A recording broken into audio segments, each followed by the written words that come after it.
قرآن مجید کا 3 سپارہ، اور اس کے اندر اللہ تبارک و تعالی نے اپنے بندوں سے کیا کچھ بات ارشاد فرمائی ہے، اس کے ضمن میں ایک مختصر سا خلاصہ۔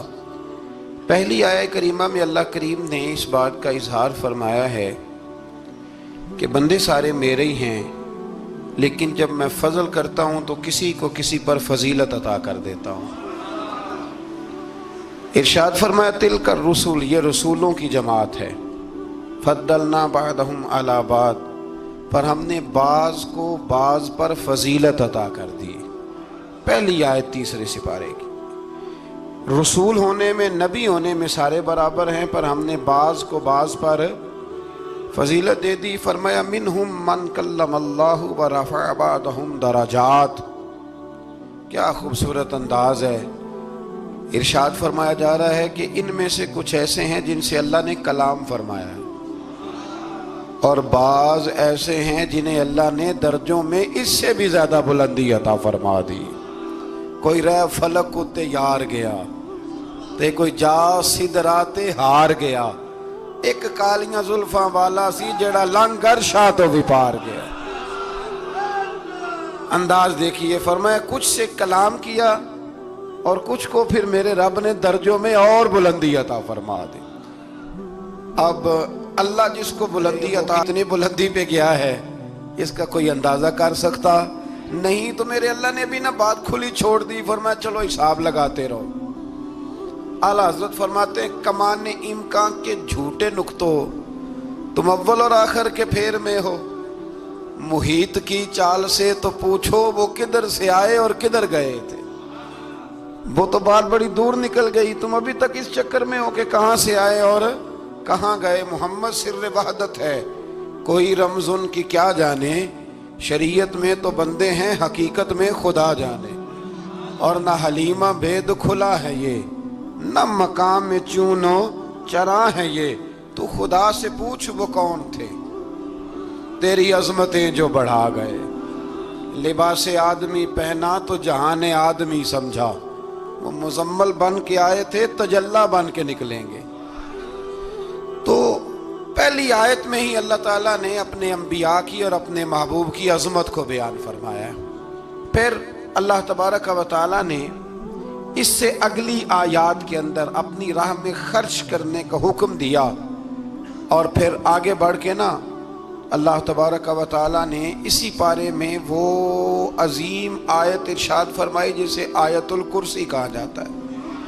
آیت الکرسی میں اللہ تعالیٰ کی عظمتوں کا بیان ہے، شانوں کا بیان ہے، بلندیوں کا بیان ہے، اور اس کے کمال اختیار اور کمالات کا بیان ہے۔ اور یہ وہ خوبصورت آیہ کریمہ ہے آیت الکرسی۔ یہ حدیث آپ نے آج رٹ لینی ہے، یہ رٹ لینی ہے آپ نے حدیث، اور اتنی پکی رٹنی ہے کہ میرا مشورہ ہے کہ بچوں کے کانوں میں بھی بتانی ہے کہ یہ کام بھولنا نہیں۔ نبی پاک علیہ السلام نے فرمایا جو ہر فرض نماز کے بعد آیت الکرسی پڑھے گا نا، وہ مرنے سے پہلے پہلے جنت میں اپنا مقام دیکھ لے گا۔ اب اس سے بڑی فضیلت کیا ہوگی کہ مرنے سے پہلے پہلے۔ امام سیوطی علیہ رحمہ نے اس حدیث کو نقل فرمایا۔ اللہ کریم نے نا آیت الکرسی کے فوراً بعد ارشاد فرمایا لا اکراہ فی الدین، اس دین میں سختی کوئی نہیں۔ تو یا اللہ پھر کیا ہے؟ وہ جو کافر بڑا اعتراض کرتے ہیں نا کہ دین تلوار سے پھیلا ہے، تو دین ان لوگوں نے فوجوں کے ذریعے پھیلایا ہے۔ تو اللہ تبارک و تعالیٰ نے 3 پارے کی آیت نمبر 256 میں وضاحت فرما دی کہ دین میں کوئی جبر نہیں ہے۔ ہاں ہم نے صورتحال واضح کر دی ہے، حق بیان کر دیا ہے۔ اب جو بندہ انکار کرے گا اس حق کا وہ شیطان کے ساتھ ہے، اور جو ایمان لے آئے گا تو پھر اس نے ایک مضبوط چیز کو پکڑ لیا ہے، اور اس مضبوط چیز کو پکڑا ہے جس نے کبھی کھلنا نہیں ہے۔ فرمایا دین میں کوئی جبر نہیں، سختی نہیں، لیکن نا دل اللہ کے کنٹرول میں ہے نا سارے، تو اللہ اگر چاہے تو سارے کافروں سے کلمہ پڑھوا دے، لیکن رب فرماتا ہے میں تمہیں حق بتاؤں گا، مان لو گے تو جنت ہے، نہ مانو گے تو جہنم ہے۔ اس لیے جبر والی بات کوئی نہیں۔ آگے اللہ تعالیٰ نے نا اسی پارے میں ارشاد فرمایا کہ اے محبوب علم تری الذی حاج ابراہیم فی ربہ، یہ بھی ایک انوکھی فطرت ہے انسان کی جس کو اللہ تعالیٰ نے اس پارے میں بیان فرمایا۔ محبوب آپ نے اس شخص کی طرف نہیں دیکھا جو حضرت ابراہیم سے جھگڑا کر رہا تھا ان کے رب کے بارے میں؟ جھگڑا کیوں کر رہا تھا؟ ان آتاہ اللہ الملک، کیونکہ اللہ نے اسے ملک عطا فرمایا، اللہ نے بادشاہی دیا تو وہ اللہ کے معاملے میں جھگڑے کرنے لگ گیا، وہ کہتا ہے میں ہی رب ہوں۔ تو حضرت ابراہیم علیہ السلام نے فرمایا میرا رب تو وہ ہے جو زندہ کرتا اور مارتا ہے۔ تو بیوقوف نے دلیل کیا دی؟ نمرود کہنے لگا میں رب ہوں، تو فرمایا میرا رب وہ ہے جو زندہ کرتا اور مارتا ہے، تو کہتا ہے میں بھی زندہ کرتا ہوں مارتا ہوں۔ دلیل کیا ہے؟ ایک سزائے موت کا قیدی منگایا اور حضرت ابراہیم علیہ السلام کے سامنے کہنے لگا بھی تمہاری سزا کیا تھی؟ وہ کہنے لگا کل پرسوں پھانسی ہونے والی تھی۔ کہنے لگا جاؤ تم آزاد ہو۔ کہنے لگا دیکھ لو میں نے زندگی دے دی نا، حالانکہ یہ پرسوں مر جاتا۔ اور ایک بے گناہ کو پکڑا، تلوار ماری اور قتل کر دیا۔ کہنے لگا دیکھو میں بھی تو زندگی اور موت دیتا ہوں۔ اب حضرت ابراہیم اس کی اس دلیل پر اعتراض کر سکتے تھے، آپ نے خاص غور کرنا ہے بات پہ، اعتراض کر سکتے کہ تو پاگل ہے، زندگی تو یہ ہے نا کہ جس کو تلوار سے مارا ہے اسے اٹھا کے دکھا۔ یہ اعتراض ہو سکتا تھا، لیکن جب کوئی بیوقوفوں جیسی دلیل دے نا، تو علم مناظرہ کا اصول یہ ہے کہ پھر اسے اس کی زبان میں جواب دیا جاتا ہے، پھر اسے یعنی پھر اس کو یہ نہیں آپ کہیں گے کہ یہ تو نے کیا کیا۔ اب جس طرح کا منہ ہوگا تھپڑ بھی، یہ بزرگوں کی مثالیں ہیں نا، تو اس نے کہا جی دیکھو میں نے بھی بندہ ایک زندہ کر دیا ایک مار دیا ہے۔ اب یہ اس کی بیوقوفوں جیسی دلیل تھی، لیکن چونکہ بندہ ہی بیوقوف تھا تو اس کی اس کو سمجھ نہیں آنی تھی، تو حضرت ابراہیم نے دلیل بدل لی اور آپ فرمانے لگے چلو پھر اگر یہی بات ہے تو میرا رب وہ ہے جو سورج کو مشرق سے نکالتا ہے اور مغرب میں غروب کرتا ہے۔ تو اگر رب ہے نا تو اس طرح کر فاتی بہا من المغرب، تو اسے مغرب سے نکال۔ چل یہ تو نے زندہ مردہ کر کے دکھا دیا نا، تو مغرب سے نکال۔ فبہت الذی کفر، تو کافر پریشان ہو گیا، اس لیے کہ وہاں سے نکال سکتا نہیں تھا۔ تو جب آپ کسی سے گفتگو کرتے ہیں نا تو الجھے نہیں، بات ایسی کریں جس کا کوئی جواب موجود نہ ہو۔ یہاں مفسرین نے ایک بڑی شاندار بات لکھی ہے۔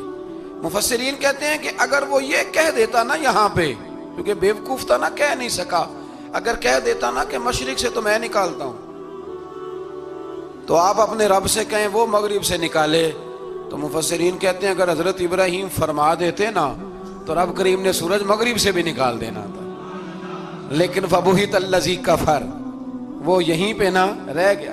یہ اللہ کے بندے ہیں نا۔ امام اعظم ابو حنیفہ رحمت اللہ علیہ کے سامنے ایک دہری آ گیا، وہ کہتا تھا کہ ساری مخلوق خود بخود بنی ہے، تو امام صاحب نے بھی علم مناظرہ کے ساتھ اس کے ساتھ گفتگو کی۔ وہ کہنے لگا جی خود بن گیا سارا کچھ، تو امام صاحب کہنے لگے چل چھوڑ کل بات کریں گے تیرے ساتھ۔ وہ کل دوبارہ آیا تو امام اعظم دریا کے کنارے کھڑے تھے، کہنے لگا امام صاحب بڑے پریشان کھڑے ہو، تو آپ فرمانے لگے پریشان اس لیے ہوں کہ میں نے عجیب ہی نظارہ دیکھا ہے، ابھی ایک درخت خود بخود کٹا ہے اور خود بخود اس کے تختے بن گئے، خود بخود رندہ چلا ہے، خود بخود کشتی بن گئی ہے، خود بخود دریا میں اتری ہے، اور خود بخود کچھ بندوں کو ادھر لے کے آنے لگ گئی ہے، کچھ کو یہاں سے ادھر لے کے جانے لگ گئی ہے، سارا کچھ خود۔ وہ کہنے لگا حضور سیانے بیانے بندے ہیں، کبھی کشتی بھی خود بخود بنی ہے، کبھی بندے خود بخود ادھر سے ادھر بھی گئے ہیں۔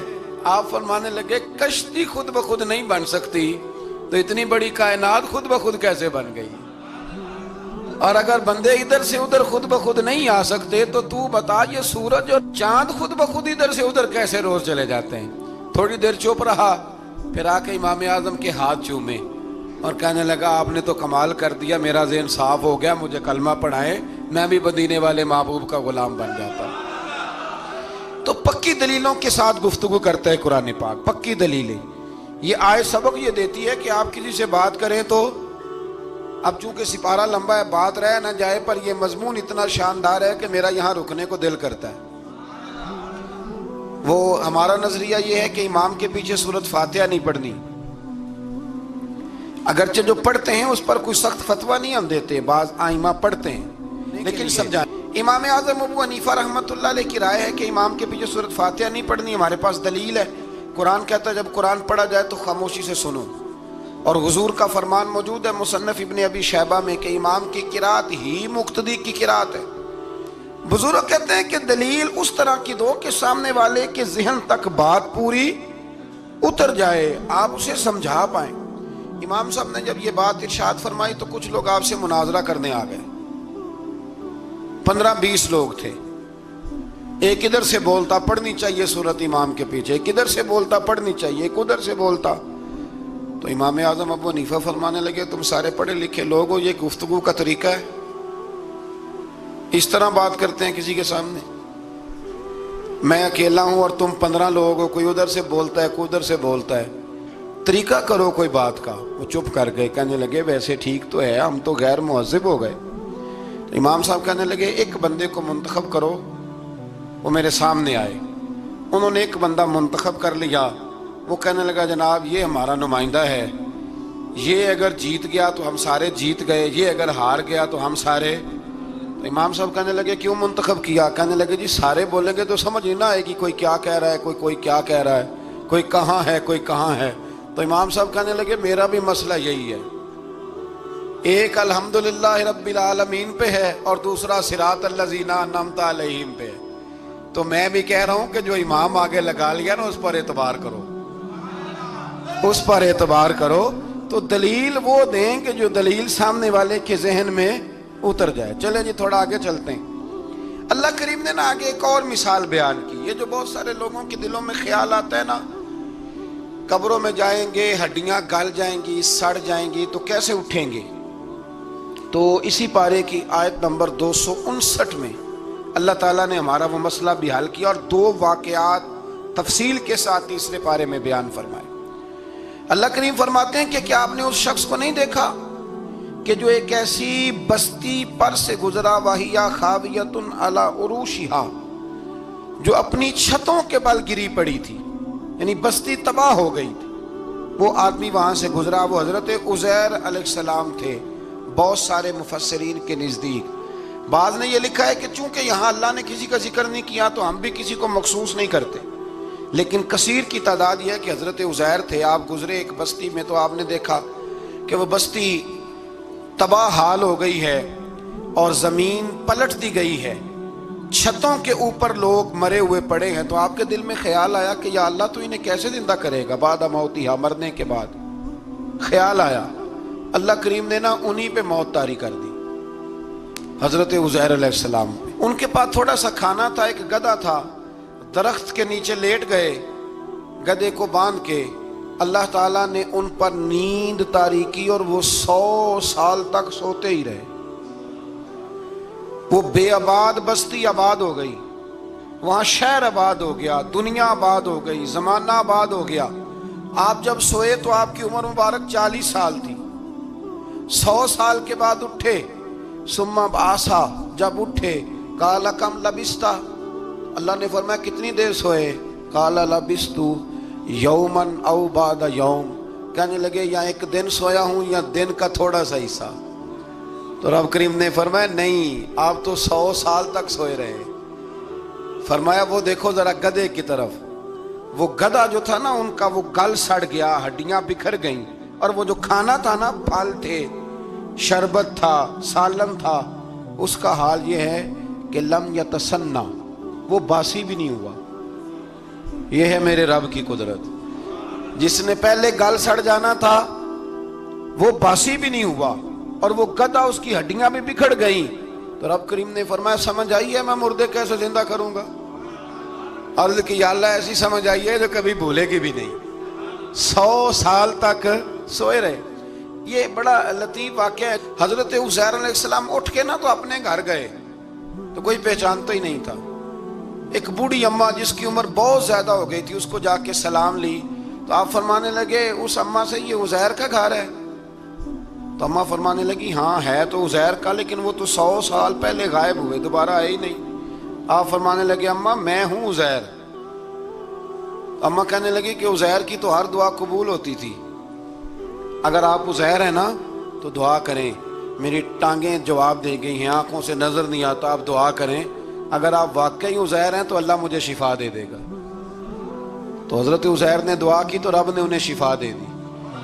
حضرت عزیر کی عمر اس وقت بھی 40 سال تھی۔ حضرت عزیر کی عمر جب گئے تب بھی، واپس آئے تو، اور حضرت عزیر کا بیٹا ان سے ملا تو اس کی عمر 118 سال تھی، پوتے بھی بوڑھے تھے۔ لوگوں نے حضرت عزیر علیہ السلام سے کہا یہ کیا ہے؟ فرمانے لگے یہ میرے اللہ کی قدرت ہے، یہ میرے رب کی قدرت ہے۔ آج بھی آپ دیکھ لیں کہ کچھ لوگوں کے بال ساری زندگی سفید نہیں ہوتے، اور کچھ 17 سال کے 16 سال کے نوجوان ہیں تو سارا سال ان کا سفید ہو جاتا ہے۔ علامات وہ آ جاتی ہیں جو بوڑھوں میں ہوتی ہیں۔ تو اللہ تبارک و تعالیٰ نے فرمایا کہ یہ ہماری قدرت ہے، اس طرح کر کے ہم مردوں کو زندہ کریں گے۔ جب مومن قبروں سے اٹھیں گے نا، مومن آنکھ کھلے گی تو کہیں گے سویرا ہو گیا، جیسے ابھی سوئے تھے نا، کہیں گے دن چڑھ گیا، تو اللہ فرمائے گے ہاں دن بھی چڑھ گیا ہے اور رب رسول کے دیدار کا نظارہ بھی تمہیں دیا جائے گا، اٹھو بڑی شاندار صبح ہوئی ہے۔ اور کافر جب اٹھے گا تو کہے گا اوہو اب میرے لیے کیا نئی سزا ہے۔ تو اس سے بالکل آگے متصل حضرت ابراہیم علیہ السلام کا وہ واقعہ اسی پارے میں ذکر کیا گیا ہے۔ جب حضرت ابراہیم علیہ السلام نے کہا تھا کہ اے اللہ مجھے دکھا تو مردے کیسے زندہ کرے گا، تو رب کریم نے فرمایا یقین نہیں، عرض کی یا اللہ اطمینان قلبی کے لیے۔ ایک علم الیقین ہوتا ہے، ایک عین الیقین ہوتا ہے، ایک حق الیقین ہوتا ہے۔ کہ یا اللہ میں اطمینان قلبی کے لیے، تو اللہ نے فرمایا 4 پرندے لے لو۔ حضرت ابراہیم علیہ السلام نے 4 پرندے لیے۔ کچھ نے لکھا ہے کوا تھا، مور تھا، مرغی تھی، کبوتر تھا، مختلف نام آئے۔ وہ 4 پرندے لیے، پھر ان کو ذبح کیا، پھر ان کا قیمہ بنایا، پھر گوشت ایک دوسرے میں مکس کیا، پھر 4 مختلف پہاڑیوں پہ رکھا۔ اللہ نے فرمایا مکس ہو گئے نا آپس میں، اب تم آواز دو۔ حضرت ابراہیم نے آواز دی اور رب نے زندگی دی، اور وہ پرندے اپنی ٹانگوں پر چلتے ہوئے حضرت ابراہیم کے پاس آ کے کھڑے ہوئے۔ تو فرمایا ابراہیم جس طرح ان کو زندہ کیا نا، اسی طرح پھر قبروں سے میں ہڈیاں بھی زندہ کر کے نکال دوں۔ میں ایک فلسفی کو پڑھ رہا تھا، یہ ہمارے جدید دور کے فلسفی بڑے عجیب باتیں کرتے ہیں۔ وہ کہتے ہیں جی ہوا ایسی چلتی ہے کہ انسان قبر میں ہوتا ہے تو ہڈیاں گل سڑ جاتی ہیں تو کوئی بھی نہیں بچتا، اور پھر آپ کہتے ہیں کہ کچھ کو عذاب ہوتا ہے کچھ کو ثواب ہوتا ہے۔ تو قبر کے اندر جب مردے چلے گئے تو آپ یہ بھی کہتے ہیں بعض لوگ کہ ایک قبر سے 70 اٹھیں گے تو ایک کو عذاب ہو رہا ہے ایک کو ثواب ہو رہا ہے، یہ کیا ماجرا ہے؟ ہمارے بزرگوں نے جواب دیا ہے، ہمارے بزرگوں نے یہ جواب دیا ہے کہ یہ ہوائیں، یہ فضائیں، یہ ساری اللہ کی قدرت ہے۔ ہر آدمی کو ٹھنڈ لگ جاتی ہے سردیوں کے موسم میں۔ میں نے کچھ ایسے بندے دیکھے ہیں، بلکہ کوئی مجھے کہے گا تو میں دکھا دوں گا، ساری سردیاں سویٹر نہیں پہنتے، پھر فوت ہو جاتے ہیں۔ اور کئیوں نے 6 پہنے ہوتے ہیں، پھر بھی دانت کے ساتھ دانت بج رہا ہوتا ہے، وہ کہتے ہیں توبہ توبہ بڑی ٹھنڈ ہے۔ یہ بھائی آب و ہوا ایک ہی ہے، لیکن وجود کے اثر قبول کرنے کے معاملات بھی اور ہی ہیں۔ یہی معاملہ قبر میں ہوگا۔ دیکھیں نا حضرت عزیر علیہ السلام کے گدھے نے بھی آب و ہوا لکھی اور کھانے نے بھی، تو گدھا گل سڑ گیا اور کھانا گلا سڑا۔ دوسری بات یہ کہ قبر میں بندے اکٹھے ہیں تو کسی کو عذاب تو کسی کو ثواب۔ تو امام جلال الدین سیوطی رحمۃ اللہ علیہ فرماتے ہیں 2 بھائی اگر ایک پلنگ پہ سوئے ہوں تو ایک خواب میں لاہور ہوتا ہے دوسرا پشاور ہوتا ہے، سوئے کہاں ہوتے ہیں؟ اکٹھے ایک پلنگ پہ۔ وہ ایک کہتا ہے میں رات کو لاہور تھا، اور دوسرا کہتا ہے نہیں تو غلط کہہ رہا ہے میں تو پشاور تھا۔ کہاں ہے؟ تو اگر ایک جگہ پہ آپ موجود ہیں اور اللہ تبارک و تعالیٰ نے آپ کو روحانی طور پر کہیں کا کہیں پہنچا دیا ہے، تو اسی طرح قبروں میں بھی اگر کسی کو عذاب ہوگا تو ہو ہی جائے گا، اللہ معاف کرے، اور اگر کسی پہ رحمت ہوگی تو وہ بھی انشاءاللہ ہو ہی جائے گی۔ تھوڑا سا آگے بڑھتے ہیں۔ پھر اللہ تبارک و تعالیٰ نے نا اپنی راہ میں خرچ کرنے کی بات ارشاد فرمائی۔ فرمایا اگر تم میری راہ میں خرچ کرو گے تو میں تمہیں 700 گنا کر کے واپس کروں گا۔ اللہ کی راہ میں خرچ کریں گے تو کتنا ملے گا؟ یہاں بھی معاملہ یقین کرنے کا ہے۔ قوم کو یقین آ جانا کہ ڈبل ہو جائیں گے تو ساری قوم لٹ جاتی ہے. اگر اتنا یقین ہو جائے نا ڈبل ہو جائیں گے تو لٹ جاتی ہے. تو اگر یہ بھی یقین ہو جائے نا کہ 700 گنا ہو جائیں گے تو پھر بھی میرا خیال یہ ہے کہ قوم لٹنے کو تیار ہو سکتی ہے. لیکن وہاں لٹ کے برباد ہوتے ہیں. رب رسول کے رستے میں لٹیں گے تو آنے والی نسلوں کو بھی اللہ آباد فرما دے گا, اللہ آباد کر دے گا آنے والی نسلوں کو. تو میرے دوستو تھوڑا سا آگے جب ہم اس پارے میں چلتے ہیں تو اللہ تبارک و تعالیٰ نے 2 باتیں ارشاد فرمائیں. ایک تو ارشاد فرمایا کہ شیطان تمہیں نا 2 چیزوں کے بارے میں اکثر ورگلاتا ہے. ایک تمہیں کہتا ہے کہ کنجوسی کرو, فقر تنگ دستی ہو جائے گی اگر خرچ کرو گے, اور دوسرا تمہیں کہتا ہے بے حیائی کرو. اللہ نے فرمایا یہ 2 کام تم نے کرنے نہیں, نہ تم نے بخل کرنا ہے اور نہ تم نے بے حیائی کرنی. اور پھر آگے جا کے ارشاد فرمایا کہ دانائی بڑی حکمت ہے, عقل مندی بڑی حکمت ہے, زندگی دانائی سے گزارو.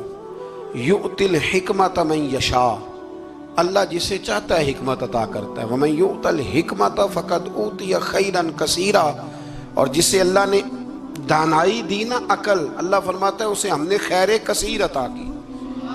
کام سارے ہی ہو جاتے ہیں پر جو عقل کے ذریعے کیا جائے نا, شیخ سعدی نے کہا تھا اگر تیرے پاس 1 من علم ہے نا تو 10 من عقل کی بھی ضرورت ہے, پھر وہ علم آگے پہنچتا ہے. 10 من 1 من شعور کے ساتھ دانائی کے ساتھ میرے نبی کریم علیہ السلام نے نا بڑی دانائی کے ساتھ دین پھیلایا ہے, بڑی حکمت کے ساتھ, بڑی خوبصورتی کے ساتھ. حضور نے ایک شخص نے آگے کہا یا رسول اللہ صلی اللہ تعالی علیہ وسلم میں 5 نمازیں نہیں پڑھ سکتا, 2 پڑھوں گا. تو صحابہ کہتے ہیں ہمارے دل میں خیال آیا کیسے اجازت ملے گی, نماز تو فرض عین ہے, ہر نماز کی ہر رکعت کا ہر سجدہ فرض ہے, اور یہ پوری 3 نمازوں کی چھٹی مانگ رہا ہے. لیکن حضور نے حکمت سے دین پھیلایا, دانائی سے. مسند امام احمد بن حنبل میں موجود ہے, حضور نے فرمایا اگر 2 نمازیں پڑھو گے 3 نہ پڑھو گے تو کلمہ تو پڑھ لو گے نا دل سے. حضور پڑھ لوں گا, فرمایا چل تو 2 ہی پڑھ لینا, کلمہ پڑھ صحیح. حضرت ابو ہریرہ کہتے ہیں اس نے 3 نمازوں کی چھٹی کی شرط پر کلمہ پڑھا, ابھی پورا ہفتہ نہیں ہوا تھا کہ اس نے 5 نمازیں کیا تہجد بھی شروع کر دی. اس شخص نے پھر اشراق اور چاشت بھی پڑھی, وہ ساری رات مصلی پہ بھی بیٹھا. لہٰذا دانائی کے ساتھ گھر بھی آپ کا حکمت سے چلے گا, دانائی سے چلے گا, دکان بھی آپ کی حکمت اور دانائی سے چلے گی. تو مسلمان اس کو نہیں کہتے جو جذباتی ہو جائے, جو فٹافٹ مرانے پہ اتر آئے, اس کو کہتے ہیں جو بڑی دانائی کے ساتھ حکمت کے ساتھ چیزوں کو لے کے آگے بڑھتا ہے. پھر اللہ تبارک و تعالیٰ نے نا 5ویں سے 6ٹھے رکوع میں سود کی حرمت بیان کی, اور اللہ کریم نے فرمایا کہ یہ جو لوگ کہتے ہیں نا کہ سود بھی تجارت کی طرح ہی ہے, یہ بھی تو کاروبار ہی ہے, فرمایا قیامت کے دن یہ اس طرح کھڑے کیے جائیں گے جس طرح کسی کو شیطان چھو لینا. شیطان چھوتا ہے تو وہ آدمی یوں ہو جاتا ہے جیسے پاگل ہو گیا ہے. تو ان لوگوں کو جو سود اور کاروبار کو ایک کہتے ہیں, انہیں بھی قیامت میں پاگلوں کی طرح کھڑا کیا جائے گا. اور پھر اللہ تعالیٰ نے حکم دیا, فرمایا سود چھوڑ دو جو باقی رہ گیا ہے, اس سے جان چھڑا لو. اور اگر تم نے ایسا نہ کیا فَإِن لَمْ تَفْعَلُوا, اگر تم نے ایسا نہ کیا فَأْذَنُوا بِحَرْبٍ مِّنَ اللَّهِ وَرَسُولِهِ, پھر اللہ اور اس کے رسول سے جنگ کرنے کے لیے تیار ہو. طویل ترین آیت قرآن مجید کی, آیت نمبر 282. اس میں اللہ تعالیٰ نے فرمایا جب بھی تم نے لین دین کرنا ہے اسے لکھنا ہے. ایک لفظ سے نا مجھے تو کئی دفعہ چڑی ہو جاتی ہے, وہ لفظ ہے کہ مجھے اعتبار ہے. میں کہتا ہوں کہ وہ والدین بڑے ظالم ہیں جو کہتے ہیں مجھے جوان بچی اکیلی کالج جاتی ہے تو مجھے اعتبار ہے. جوان بچے کو 10-20 ہزار روپیہ جیب میں ڈال کے گلی میں بھیج دیتے ہیں اور کہتے ہیں مجھے اعتبار ہے. اسی طرح وہ لوگ بھی بڑے ظلم کرتے جو اپنے بھائی کے ساتھ لین دین کرتے ہیں, تحریر نہیں کرتے اور کہتے ہیں مجھے اعتبار ہے. اللہ کو بھی تو اعتبار ہے نا اپنے بندوں پہ. تو رب فرماتا ہے میرے بندو جب لین دین کرو تو اسے لکھ لو. یہ قرآن کا حکم ہے, یہ میرے رسول کی سنت ہے, یہ میرے نبی کا طریقہ ہے. جب بھی لین دین کریں اسے تحریر کریں, اسے طے کریں, اچھے طریقے سے نوٹ کریں, تاکہ وہ کسی جگہ پہ جا کے بھی کوئی معاملہ بھی کمزوری کا باعث نہ بنے.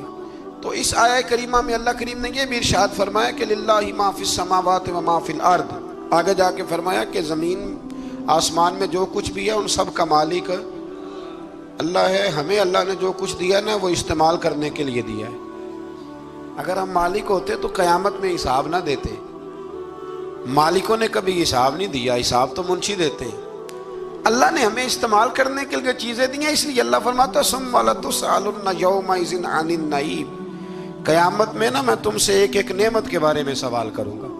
تو یہ ساری امانتیں ہیں اللہ کی، جتنا کچھ ہمارے پاس ہے، وہ کوئی بھی صلاحیت ہو، کوئی بھی قوت ہو، تو اس کو صحیح صحیح استعمال کریں امانت کو۔ پھر میرے عزیز، اللہ تبارک و تعالیٰ نے نا اس سورہ مبارکہ کے آخر میں ہمیں ایک دعا سکھائی ہے، وہ بڑی شاندار دعا ہے، ہر چیز طلب کرتی ہے کہ اس کو پڑھا جائے، دیکھا جائے، پر اس دعا کے آخری لفظ یہ ہیں واعف عنا، اللہ ہم سے درگزر فرما، اور آخری لفظ یہ ہیں کہ واغفر لنا، اللہ ہمیں بخش دے، وارحمنا، اور اللہ ہم پہ رحم فرما، اس لیے کہ انت مولانا، تو ہی ہمارا مددگار ہے، فانصرنا علی القوم الکافرین، اللہ کافروں کے مقابلے ہمیں ہماری مدد فرما۔ تو پھر آگے سورہ آل عمران شروع ہوتی ہے۔ سورہ آل عمران کے بالکل ابتدا میں اللہ کریم نے فرمایا کہ قرآن پاک میں دو قسم کی آیات ہیں، کچھ آیات بالکل واضح ہیں اور کچھ آیات ایسی ہیں کہ جو متشابہ ہیں، جن کو سمجھنے کی ضرورت ہے۔ تو فرمایا جن کے دلوں میں کجی ہے نا، کھوٹ ہے، وہ متشابہ آیات کے پیچھے جاتے ہیں۔ کچھ آیات بالکل واضح ہیں، کچھ کو سمجھنے کی ضرورت۔ تو دو لوگ قرآن پڑھ پڑھ کے فساد برپا کرتے ہیں، یہ وہ لوگ ہیں جو متشابہات کے پیچھے لگتے ہیں، واضح آیات کی طرف نہیں جاتے۔ ہمارے زمانے میں بھی ہم دیکھتے ہیں کہ قوم یہ جو واضح آیات ہیں ان پر عمل نہیں کرتی، بلکہ کچھ ایسی آیات، کچھ ایسی باتیں جن کو بڑی گہرائی اور گہرائی سے سمجھنے کی ضرورت ہے وہ لے کے آ جاتی ہیں، کہتے ہیں یہ فلسفہ بیان کریں۔ تو میں کہا کرتا ہوں جو سیدھی سیدھی چیزیں ہیں پہلے ان پہ عمل کر لو نا۔ نمازیں 5 فرض ہیں، وہ پہلے پڑھو نا۔ ماں باپ کی خدمت فرض ہے، وہ کرو۔ حق سچ بولو، حلال روزی کھاؤ، جو ہے وہ دیانتداری کا مظاہرہ کرو، تو یہ کام کرو نا۔ پھر آگے فلسفے میں بھی چلے جائیں گے، پھر منطق کی باتیں بھی چھیڑ لیں گے۔ تو جو واضح واضح چیزیں ان پر تو عمل کر لیں، وہ باریکیوں میں جانا، پہیلیاں جو ہے وہ بجھانا اور بڑی بڑی عجیب باتیں کرنا، ان سے نکلیں۔ اللہ تبارک و تعالی ہمیں سمجھنے کی توفیق عطا کرے۔ پھر اس سے آگے جا کے نا اللہ تبارک و تعالیٰ نے اسی آیہ کریمہ کے اندر حضرت مریم کا ذکر فرمایا ہے۔ جناب مریم سلام اللہ علیہا اللہ تبارک و تعالیٰ کی وہ پاک باز بندی ہیں جن کی ماں نے منت مانگی تھی کہ اللہ اگر تو مجھے بچہ دے گا نا تو میں وہ تیرے رستے میں دے دوں گی۔ یہ حضرت عمران علیہ السلام کی صاحبزادیاں جناب مریم اللہ کی ولیاں ہیں۔ عورت نبی ہو سکتی، یہ کیا ہیں؟ اللہ کی ولیہ۔ تو حضرت مریم جب وہ بچہ پیدا ہوا ان کی ماں نے منت مانگی تھی۔ یہ قرآن مجید ہے، یہ 3 پارہ ہے، اور اس کی جو آیات ہیں وہ ہیں آیت نمبر 34-35۔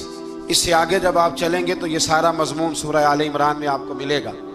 تو جب آپ کی ولادت ہوئی تو بیٹی پیدا ہو گئی، تو اب حضرت جناب مریم سلام اللہ علیہا کی جو والدہ تھی نا، وہ ان کو لے گئی جناب زکریا علیہ السلام کے پاس، وہ ان کے خالو تھے۔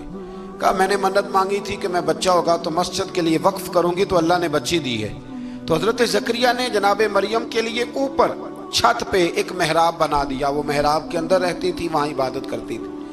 حضرت زکریا آپ کے خالو بھی تھے، اللہ کے پیغمبر بھی تھے، وہ وہاں بیٹھا کرتے تھے اور ان کی پرورش کرتے، کھانے پینے کا خیال کرتے۔ بڑی خاص بات ہے، عقیدے کی بات ہے۔ جب سے پہلا سپارہ ہم نے شروع کیا نا تو تھوڑی سی دیر کے بعد وہ عقیدہ آ جاتا ہے جس عقیدے پہ اللہ تعالیٰ نے مجھے اور آپ کو قائم رکھا ہوا ہے۔ ذرا دیکھیں یہاں بھی بات کھول کے کیسے واضح آتی ہے۔